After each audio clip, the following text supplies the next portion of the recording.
Hello and good evening. King Solomon teaches us that there is a broad common denominator between business success, the path to business success, and the success of the person who desires to acquire wisdom in general and the wisdom of the Torah in particular. To the point that he turns it into a metaphor, a teaching. In other words, if you want to be successful in business, pay attention to this list.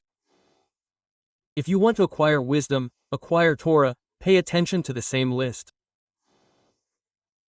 Only this one is related to profits and that one to the spiritual aspect.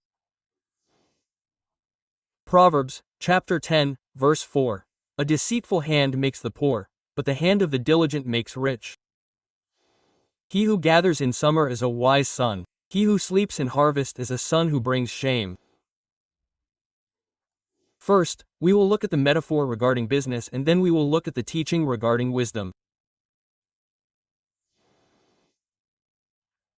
In the previous two verses, King Solomon mentioned the famous verse, whose origin is here, righteousness saves from death. Then he says that the Eternal will not let the soul of the righteous go hungry. In other words, when a person is not focused on themselves, on what they can take for themselves, but rather on what they give to others, they actually take much more for themselves. Life is the most precious thing a person has. And giving, when one gives to others, the capacity for charity saves from death. Furthermore, he says that the Eternal will not let the soul of the righteous go hungry. In the metaphor, he speaks of the material aspect. In the teaching, he speaks of the spiritual.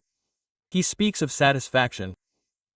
Therefore, he didn't say that the Eternal will not let the righteous go hungry, but rather the soul of the righteous, because this is related to satisfaction. When a person does a good deed, helps others, helps their neighbor, becomes wise in the Torah, the soul receives nourishment. Even though the body has received nothing, the soul becomes joyful, it no longer hungers, it feels good. Calm and serenity are things that fulfill a person and are sometimes more important than nourishment for the body. And after these verses, Solomon says, do not think that whoever gives charity becomes poor, for after all, what prevents a person from giving money to charity? It is the thought, I work for this money because I should give it to others. If I give it, I will lack it, I may end up poor. To this Solomon responds, no, that is not what makes a person poor. And here, in addition, we receive advice and guidance on how to establish oneself economically. Poor in the sense of impoverishment. A poor person who is in a low economic situation makes himself poor with a deceitful hand. In other words, what makes a person poor is not his generosity toward others, but rather when he acts with a deceitful hand. That is, his approach to business is not upright. A person who is not honest, this leads him to impoverishment. Then he completes the verse, the hand of the diligent makes rich. Earlier he spoke of the deceitful hand, that is, dishonesty. The first half of the verse presents one side and the second half its opposite. And here he says, the hand of the diligent. And Rash writes here, the hand of the diligent, the righteous, that is, the honest person, makes rich. Solomon teaches two things in the word diligent. Also, that a person should not be lazy, as he explains in the next verse. Anyone who wants to succeed in business and achieve great things shouldn't expect that if they do small things, everything will take care of itself. In their efforts, they need to act reasonably to achieve that goal. He says, do it with honesty, the hand of the diligent makes rich. And in the next verse, he expands on this topic of laziness. He who gathers in summer is a wise son. He who sleeps during harvest is a son who brings shame. What is the difference between summer and harvest? In the metaphor, King Solomon says, there is the harvest season, when the field is full of grain and now it is time to gather it. And then there is the summer season, when harvest time is over, all the grain has been gathered, but a few grains remain in the field, here and there. A wise son, a person who is intelligent, gathers in summer. Not only does he put in the effort during harvest, but he knows how to value every penny. He knows how to value every grain of grain left in the field. There are people who think, what is our $5? What is our $10? What is this real, quote? And they end up wasting here, wasting there, and buying, mainly. We see this among young people who work but aren't yet married, so they feel they can spend their money on frivolities. A 30-year-old man once told me that if he had saved all the money he'd earned since the army until today, he could certainly buy an apartment without financing. But he spent it on nonsense, on unnecessary things, because he felt, oh, what a difference it makes. I'll buy this, buy that, spend here, travel there. A person doesn't need to be stingy, but they should also know how to save when necessary. And King Solomon says about this, a person who is intelligent, that is, who is wise and foresees the future, thinks one step ahead. I want to build my future. I want to be successful in life. So this person gathers in the summer, not just at harvest time, when he's going to gather the grain so it doesn't rot in the field. But even after harvest time is over, now it's summer, the sun is scorching, and yet he goes to the field to gather what's left of the harvest. But he says, if you want to succeed, don't despise a single penny. This is the wise son. In contrast, the opposite. Whoever sleeps during harvest is a son who brings shame. Harvest is the time when it's not just about those few grains that are left. And gathering means collecting coins. The coins add up to a large account. But a son who brings shame. What is a son who brings shame? He's one who brings shame to his parents, because he's so reckless that he doesn't think one step ahead. He doesn't think about the future, he doesn't think about himself. He lives in the present. Now laziness takes over and he goes to sleep. But it's harvest time. You have to gather all the grain. Look what's happening. He doesn't care. This is the son who brings shame. So far, the overview. Now let's get into more practical details. How these things manifest themselves, says King Solomon. A poor man is made poor by a deceitful hand. A person's impoverishment does not come from giving, as he said before, that charity saves from death. On the contrary, this is good for you, but rather from dishonesty and laziness. These are the things that lead a person to impoverishment. Quote, what does he mean here? Someone who, when opening a business or already has experience in business, finds an opportunity to make money easily, but not honestly. He thinks, this client doesn't understand much. I can deceive him. There's a good amount I can get from him for a small service. Quote, he thinks there's a big problem there, when in fact it's something small, and so he inflates it, adds things, and charges dishonestly. What's his logic? There's a lot of money here, I'll get rich. Solomon says, know that this will make you poor. Not only will you not profit from this, but you will become even poorer. And this has both a natural and spiritual explanation, as with everything in life. Everything a person wants to achieve in life requires natural and spiritual effort. And so, too, the consequences of everything have a natural and a spiritual side, and they are interconnected. The natural consequence.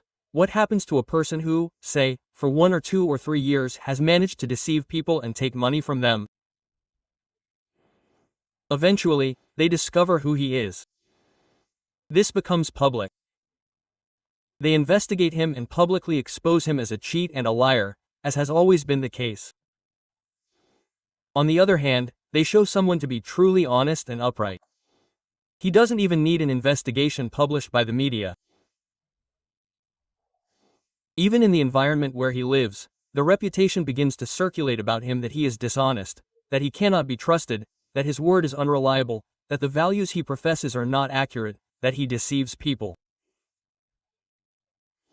From a natural standpoint, This causes the environment to distance itself from him, and his regular customers end up buying from others. He loses his clientele and doesn't understand why people don't come anymore. Maybe no one tells him explicitly, "We heard this and that about you." In fact, those who hear it also need to know. Not every rumor is true. Sometimes a person has enemies. Sometimes they have competitors who spread lies about them that aren't true. The Torah gives us laws on gossip. It's forbidden to speak or hear bad things about someone.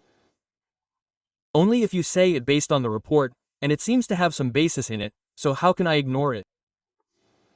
Will I continue buying from him? Maybe he's deceiving me. Maybe he's supplying me with fake products that don't match my needs. So, in the laws of Lachon Hara, it's written to be suspicious. Yes. That is, when they tell you that so and so is this or that, don't accept it as certainty. Don't say it. If they said it, then it's true. You should say, "I respect him as a person, because I don't know what's true and what's not, but I fear for myself that I might be harmed, so I prefer not to buy from him and buy from someone else."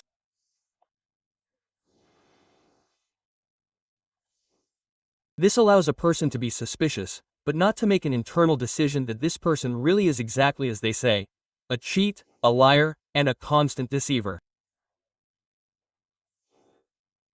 Without clear testimony, without evident facts, one cannot trust rumors that circulate. But distrusting to protect oneself and avoid loss, yes, this is permissible from a natural point of view. When a person is dishonest, at first they think they are winning, but in the end they will see that they have gained little and lost much. From a spiritual point of view, this is divine help. Money that comes to a person dishonestly, may the blessed saint be, direct circumstances so that this person loses this money on things they should not spend it on and that ultimately bring them harm. On the contrary, it is written in the sages, "May the blessed saint be," says the dishonest person. "You gave me trouble, so to speak, to return the money to the one from whom you took it unjustly. Because if this money belongs to someone else and you took it from them, and I, the creator of the world, am the judge, the righteous judge, then I have to ensure that the money you took unjustly returns to them. So now I have to handle situations on a divine level for this to happen. And you give me the trouble for nothing, and yet there is still the severity of the blessed saint against him, as it is written, about the person who takes money unjustly, because he is a righteous judge, and the truth must come out in the end. So why complicate things? Not only will you not profit from it, but you are also giving God work to do. So, a person must speak to themselves, strengthen themselves, and walk honestly, knowing that on Hoshana, a person's earnings are fixed. They determine how much they will earn that year. And if they act honestly, they will receive what was decreed for them anyway. You must make the effort. You must work to achieve what you need, because the curse exists. By the sweat of your brow you will eat bread. If it weren't for the curse Adam received, we wouldn't even need to make any effort. Everything would come by itself, as it did for Adam before he sinned. He didn't need to work at anything. Everything was prepared and ready. The entire economy was well organized. He didn't even need clothes. He had no evil inclination. He felt no discomfort being without clothes. And the climate was so perfect that there was no need for clothing, a tidy and perfect world. But he had the approval of the tree of knowledge and couldn't overcome it. He polluted the whole world and himself. Death was decreed upon the world, and everything fell into disarray. In the end, the whole puzzle fits together perfectly. We conclude that the deceitful hand leads a person to loss, both from a natural perspective, because from a social perspective, people distance themselves from it. Clients flee when they discover they are not honest, and from a spiritual perspective. On the other hand, the person who walks with honesty, How many cases are there of people who could have profited from dishonesty but chose to act truthfully and speak with integrity? Their name spread and was exalted, and everyone wants to do business with them. Here we share what Emil Katan, a Jew who made Aliyah to Israel, told me. He made Aliyah, but when he was in the United States, he was the exclusive distributor of several high-end clothing and footwear brands to many countries around the world. Incidentally, it's worth mentioning that he said that when he started in business, he was asked if he could share this on his behalf, and he said yes, that if it was for the public's benefit, he would agree. So I share this on his behalf as well. When he began his business career, he said he made a condition with God. He explained, with the Creator of the world, one cannot impose conditions, but in the sense of a commitment made by him, without obligating the blessed saint, but a personal commitment. His commitment was that when they proposed to him to open the business in partnership, he said, "Master of the universe, I want you as my partner, and I establish with you that of what I earn, half is mine, half is yours. Not 10% tithe, but half for him and half for charity.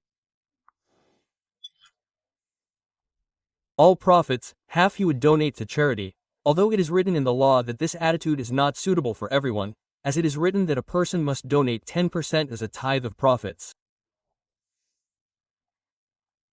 After deducting business expenses, one must donate 10%, and a maximum of 20% is allowed. That is, up to 1/5. Donating more than 20% is prohibited. In what situation would it be permissible to donate more than 20%? If the profits are so high, why is it normally not allowed more than 20%? Because it could be that, out of kindness, a person gives everything to others, and then they themselves, the ones giving, end up needing to ask for help, impoverishing themselves through excessive and limitless spending. This is not the way of the Torah. The Torah teaches that it is good to give, but also to take care of your family, yourself, and to know how to set limits. Even in giving, there are limits. But if the profits are so high that even giving 50%, one still has plenty and can support themselves well, then it is permissible. And in his case, thank God, business was big. So he stuck with 50%. Anyway, he says he had a main agent in Tunisia named Rabah, who bought from him as the main representative and had secondary agents who bought and distributed throughout Tunisia. He didn't completely trust him. So, from the beginning, he demanded that the money be deposited in his account first. He would send the order, he would deposit the full amount, and then he would ship containers. The other, he unloaded and received. They had a relationship like this for a few years. One time, he sent an order worth $1 million. The money was deposited, and he shipped all the merchandise. After a few weeks, they called him from the port in Tunisia and said that all the merchandise was still in the warehouses and that he would need to pay rent for each day of storage. He called the Rabbah to ask why he hadn't picked up the cargo. No answer, the phone was unavailable. After another week or two, another person from Tunisia called him and said, "I'm a Rabbah secondary agent. I'm looking for him." He asked where he was. He replied, "You can't imagine. 2 weeks ago, he was walking down the street, suddenly fell, had a heart attack, and died. I'm a secondary agent, I need merchandise. Now I want to be your primary agent in his place, and I'm willing to pay more than he was, but it's my choice as primary representative." They negotiated, and in the end, it was agreed that for the merchandise that was there in Tunisia, he would pay an additional 25%, or $1,250,000. He authorized the withdrawal of the merchandise. Now, he had in his account the $1,250,000 from this new agent and the $1 million that the late Rabbah had deposited. He says he went into the office and told the employees, "Find Rabbah's wife in Tunisia." I need her. There's $1 million here that isn't mine. I need to return it to her. They said, are you crazy? The guy's dead, nobody knows. Keep the money, he said. I asked my rabbi, and he replied, theft is theft. It doesn't matter if the person is alive or Jewish or not. I can't accept stolen money. I need to act honestly, and that's what I'm going to do. They commented, but they're Muslims, enemies of Israel. He replied, I don't know. I asked. They told me to return it, so I will. They thought he was out of his mind, but he was the boss. They found her phone. He called her and said, it's me, your husband's supplier. I'm sorry to hear that he passed away suddenly. I want to tell you that before he died, he deposited $1 million into my account. He gave me his bank account number. I need to deposit it for you. Single quote. She looked at him, saw that he was wearing a kippah, and said, are you Jewish? He replied, yes. She said, then we are enemies. Why are you returning the money? Since when do you return it to your enemy? Single quote. He said, in our Torah it is written that it is forbidden to steal. It doesn't matter if we are enemies or not, this money is yours. I need to return it. Single quote quote. She began to cry and said, know that you brought me back to life, because after my husband died, within a few weeks, his brothers cheated me out of my inheritance and took away my entire inheritance. Today I'm on the street with my children, I have nowhere to live. I went from being a rich woman to homeless, and this $1 million will help me a lot, it will stabilize me. He blessed her, deposited the money in her account, and forgot about it. Shortly after, he received a call from a prince from the United Arab Emirates in Dubai. The prince said to him, I heard you're a supplier who sells high-quality merchandise at huge profits. I want you to be my exclusive distributor in the United States. I'll send you all the merchandise you want. You don't have to pay me in advance. Sell it, and when you sell it, you pay me. If you want to return it, you return it. He asked a few questions and realized there was a lot of money to be made. He said, okay, no problem. Let's sign the contract, but I have a question. How can you tell me to take merchandise and not have to pay up front? You don't even know me. The prince replied, it's true, I don't know you, but Zalifa, Rabbi's wife, is my aunt, and she told me what you did for her. And whoever doesn't steal from the dead, I'm sure won't steal from the living. So, with your eyes closed, whatever you want to return, return it. I trust you completely. And he says that with the profits from that merchandise, he earned many times the amount he had returned to her. This is what King Solomon said, a good name is better than good oil. Good oil is a refined perfume. When one perfumes oneself, the aroma spreads, but only to a certain limit. But a good name can reach the whole world, and you can support yourself very well, but walk with honesty. There are many stories like this, including in our generation, where we see that those who walk with honesty, with the Torah, with God's will, do not lose. This is the first requirement King Solomon says. Do you want to succeed in business? Be an honest person. Quote. He continues and says, the hand of the diligent makes rich. A person must be diligent.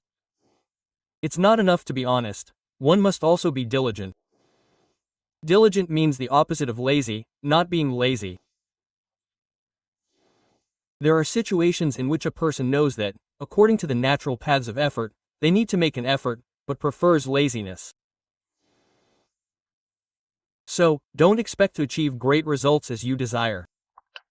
Do you want to be successful? Be diligent, agile, act, perform, make things happen. The question is, how do I achieve diligence? There are those who feel what I can do. I am lazy by nature, I am heavy.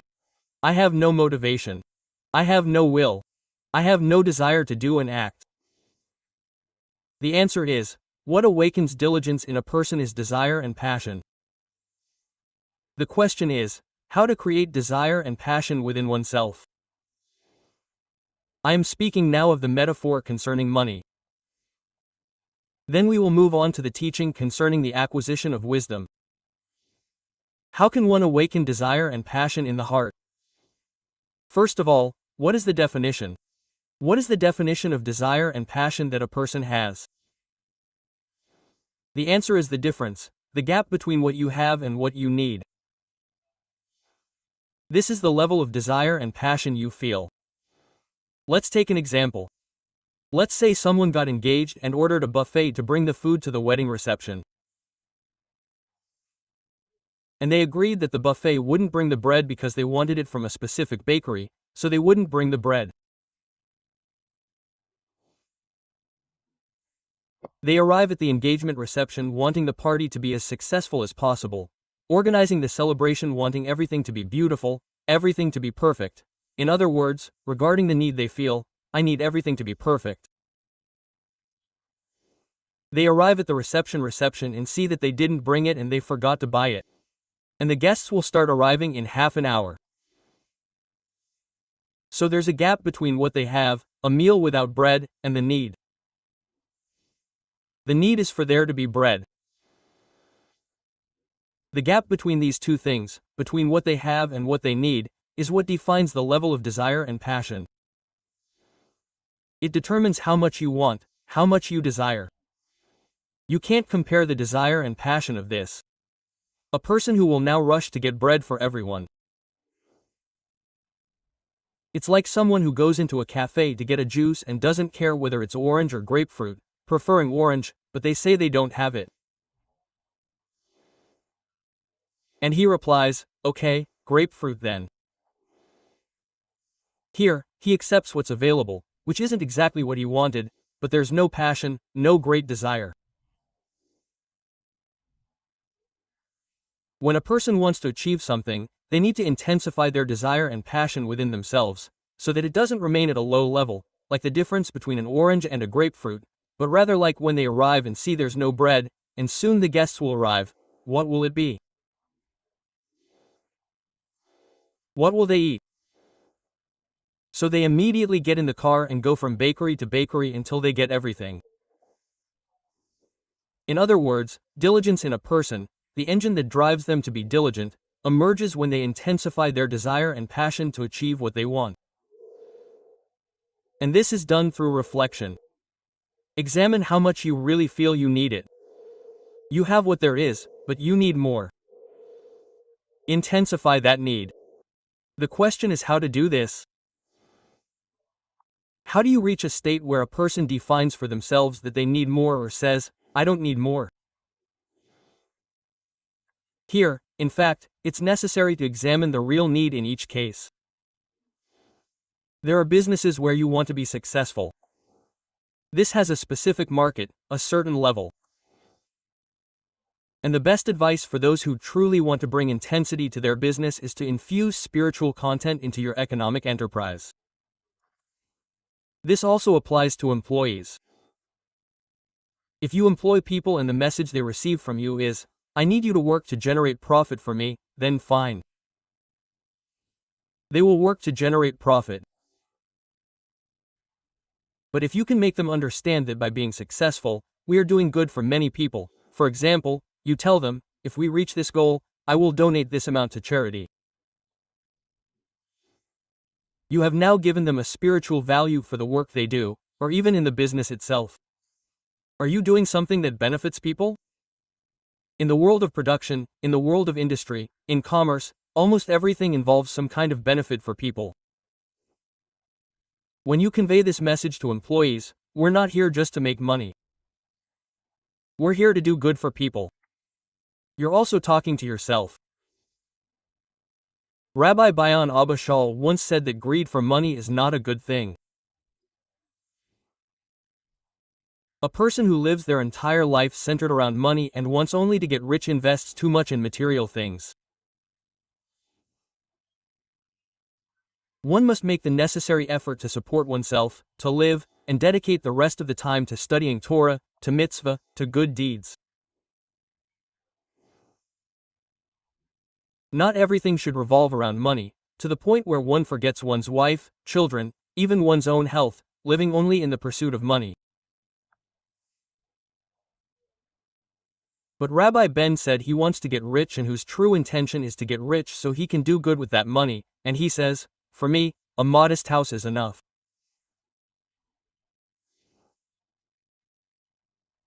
Indeed, there are people who have a lot of money and could live in luxury and splendor, but you see them living in a simple house and investing most of their money in charity, in good deeds. The study of Torah, Asaph who writes tefillin and mezuzot, which is something sacred, but he sells it and supports himself with it. When he reaches the next world, will he receive a reward or not? Quote, answers the Bior. Ralaha. That depends on his intention at the time. If his intention was only money, I wrote a Sefer Torah plus 100,000 shekels. So this is not considered involvement in a mitzvah. It's as if he were selling tomatoes in the market. But if he writes a Sefer Torah and in his mind it is, now I am making it possible for the people of Israel to have another Sefer Torah. Another synagogue will have a Sefer Torah. People will read from a Sefer Torah. I want there to be more Torah in the world, more holiness in the world, more homes with mezuzot, more Jews putting on tefillin. But he also needs to support himself with this. I need to feed my children. I need sustenance for myself. So he also sells. Intention elevates the act from beginning to end. Once, Rock Yiva, the great Rabbi Shalom Cohen of blessed memory, gave us a lecture at Yeshiva Porat Yosef, an entire lecture dedicated to the power of thought. He talked about how two people can donate the same amount to charity and when they reach the next world, they receive rewards. Let's say two people donated 1 million shekels to build a beautiful synagogue, something grand, or built a yeshiva, a hospital, and each wrote a check for 1 million shekels. Suppose they are both equally wealthy, because if one were richer and the other with fewer resources still donated a significant amount, the merit of the one who gave more sacrificially would be greater.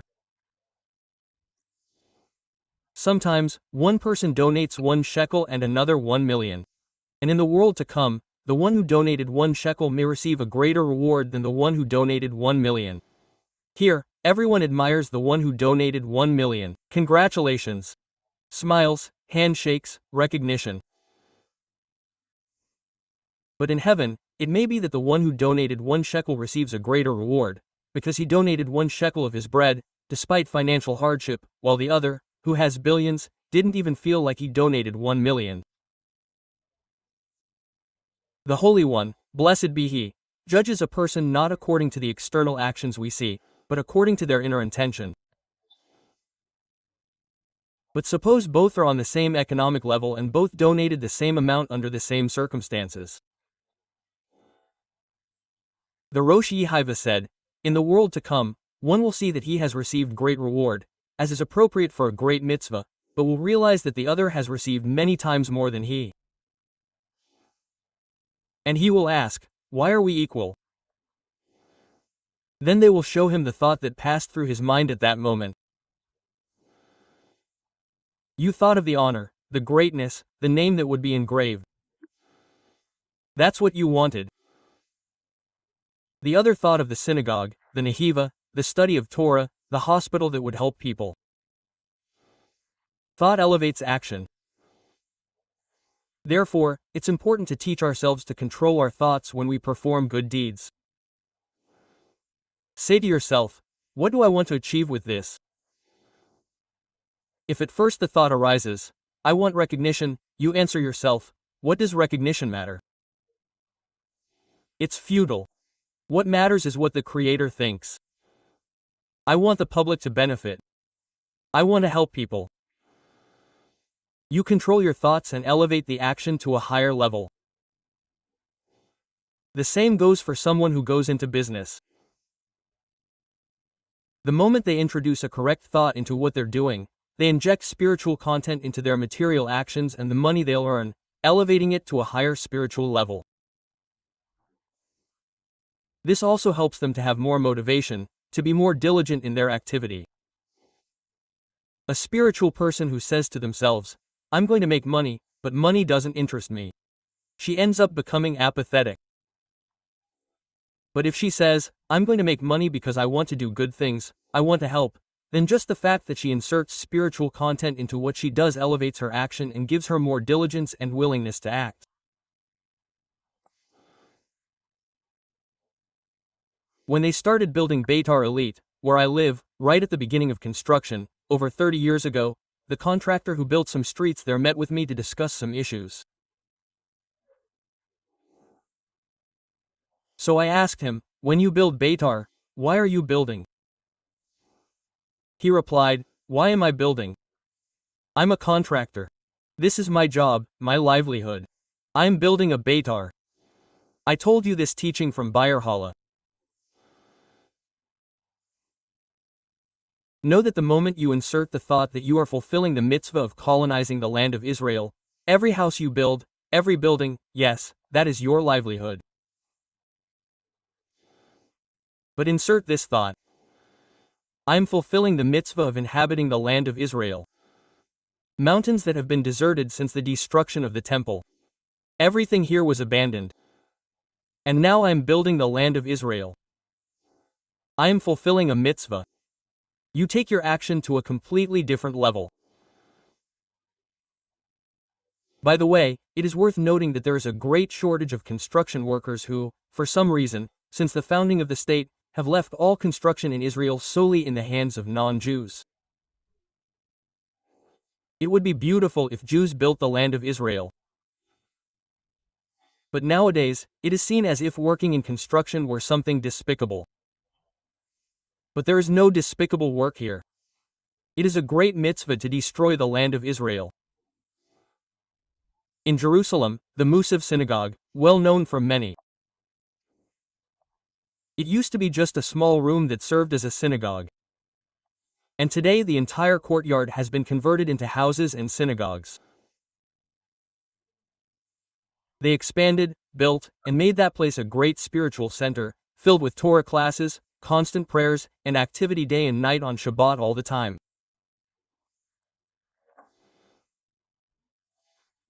In that neighborhood, the Baharian neighborhood, which was inhabited by Bararo Jews, many of them wealthy who emigrated to Israel, each bought a plot of land, built a courtyard with houses and a synagogue. There have been many courtyards like that there since the Bararo arrived in Israel, hence the name Baharian neighborhood. Righteous, pure, and holy people, who longed to inhabit the land of Israel, left many abroad and came here. And that neighborhood was considered a prestigious neighborhood in Jerusalem at the time, very expensive. Rabbi Shlomo Musaf, who built that synagogue, had a merit that no one else in the neighborhood achieved. The wise men of the generation commented on his secret, that people came to him and they filled the place to the point that it had to expand. How much merit does he have today in the world to come? And even after he has left this world, all his possessions continue to generate merits of prayer, Torah, and mitzvah. When he built the synagogue, he was a very wealthy man.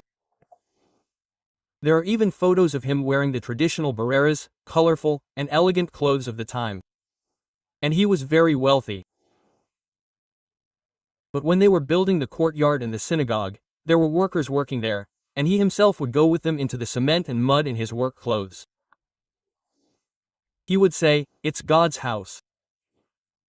I'll let them build it, and I won't be with him." They told him, "But it's not appropriate. You're an important, elderly, wealthy person." And he would reply, "It's God's house. This is God's house." When a person puts their soul into a place, they infuse this spiritual content into the walls, and the place becomes sanctified. The place reaches a completely different level.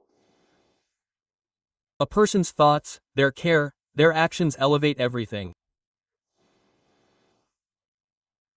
In this verse, King Solomon spoke primarily about diligence and honesty, and we also mentioned the issue of incorporating spiritual content into work. This also generates greater diligence, as motivation increases and passion grows. The next verse states, "He who gathers in summer is a wise son. He who sleeps during harvest is a son who brings shame." Harvest is a time when it is necessary to work, to harvest, and if a person sleeps during this time, then he is a son who brings shame. This is the time to work. But great virtue lies in the one who gathers in summer, a wise son. Seize opportunities in the business world too. If you are not asleep, if you are attentive, opportunities arise that you can perceive through a thought and suddenly elevate your business to a higher level.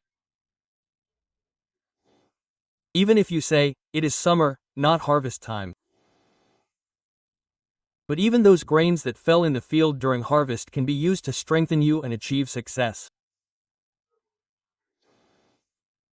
So far, regarding the economic aspect, that is completely true. But King Solomon didn't see teaching people how to get rich as his life's goal. He himself, as we saw in Ecclesiastes, warns against excessive wealth, which can harm the next generation. A person who becomes too rich can no longer enjoy the money they pass on to their children. And their children can end up ruining their lives with the inheritance they receive. They didn't work for the money, they receive it easily, and they end up doing many foolish things with it. And the father, who worked so hard, doesn't realize he's destroying his own children's lives. That's why King Solomon said in Ecclesiastes, "I hated all the labor I had to do under the sun. Everything I had earned, I hate, because I will leave it to someone after me. And who knows whether he will be wise or foolish, and will have dominion over all my labor that I have labored." When we studied Ecclesiastes, we spoke extensively about this. In the teaching here, King Solomon is speaking of the person who desires to acquire wisdom. Let's repeat the verses. Everything we said about the material aspect can be translated to the spiritual. Quote, "The poor make themselves poor with a deceitful hand," Rashi explains. A person who is poor in the Torah gives false guidance. A person who has not made the effort to learn the laws then acts deceitfully. When a doubt arises, is this permitted on Shabbat or forbidden? She answers, "It's probably permitted." Who are you fooling? You haven't studied. How can you decide it's permitted? This is because you are poor in the Torah. You haven't invested time in studying the laws. He faces instinctive temptations, faces angry situations, and explodes. Why? I'm like this. But if he had learned guidance on how to overcome anger, he would be deceiving himself with this speech. What does "I'm like this" mean? You can change, you can live righteously. Why isn't he on this path? Because he's poor, lacks knowledge, hasn't invested, hasn't dedicated time to acquiring wisdom. On the other hand, he says, "The hand of the diligent makes rich." A diligent person is one who seizes every moment for Torah. Every moment they want to deepen. Someone who gets used to thinking like this, "How many hours a day should I study Torah?" The best, most beautiful answer is for him to be defined as, "The hand of the diligent makes rich," and for him to answer himself thus, "I undertake, without a vow, to study Torah 24 hours a day, except for the necessary windows." Need to work? Then this is a break. I go to work. Need to pray? I pray. This is a break. Need to help my wife? I help. It's another break. Need to sit with the children. I sit with them. Need to eat. I eat. But these are breaks. All the rest of the time is dedicated to Torah. In other words, there is no time when he is idle, bored, thinking, "What do I do now? Well, I'm going to watch the news to see what's happening." Want to know the news? Then create a window for it. This is the time I set aside to watch the news. At the end of the day, 5 or 10 minutes maximum. A wise person knows that time spent watching the news also affects them, exposes them to bad news, and this generates sadness, especially in these difficult times. So, it's also necessary to set limits on the information they consume. Furthermore, even if it's not bad news, if someone takes stock of 10 years of following the news, how much of that information actually helped them in life?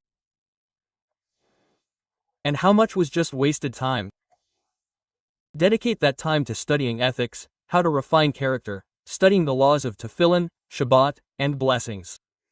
There's so much to study. There's so much to learn about monetary law. This is the hand of the diligent makes rich. The person who is diligent and dedicates their time to studying Torah. After 6 months, a year, 2 years, they marvel at themselves. How much knowledge I've acquired. He sits with friends, discusses various subjects, and he has something to contribute. He has guidance to give. He quotes Michan. The Michan says, "It is written, there is no area of life in which the Torah does not offer a person tools to know how to conduct himself." The next verse, "He who gathers in summer is a wise son. He who sleeps during harvest is a son who brings shame." What do summer and harvest mean? When speaking of the teaching on the person and wisdom, the commentators explain, the time of harvest is when a person is still young, the mind is fresh, the body is vigorous. Take advantage of this time. You can now study and delve deeper, but know this: a wise person, a wise son, even when old age arrives, when it is no longer as sharp as in youth, when it is already heavier, with more difficulties, still gathers it. Harvest time is over, summer has arrived, but he is still gathering, taking advantage of his time to study. And those who study when young will have an easier time studying in old age, because their mind will already be accustomed to studying. So, they only need to advance, accumulate more knowledge, attend classes, study a page a day, and so on. They already have a foundation. They gather in summer, even in old age. But those who sleep during the harvest, that is, in their youth, which is the time to acquire, as in the harvest, which is the time to gather grain, grow, and become rich, but they do not take advantage of their youth. Solomon calls him a son who brings shame. We conclude, therefore, that the common denominator between success in business and happiness in wisdom is that when a person develops passion within themselves, as we said before, the definition of passion is the difference between what you have and what you need.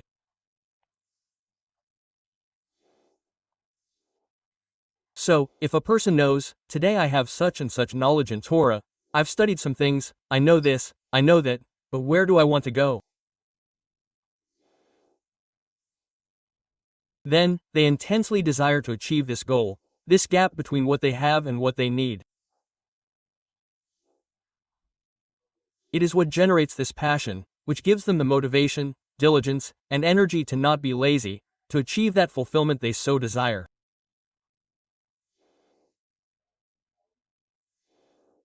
We conclude with a blessing.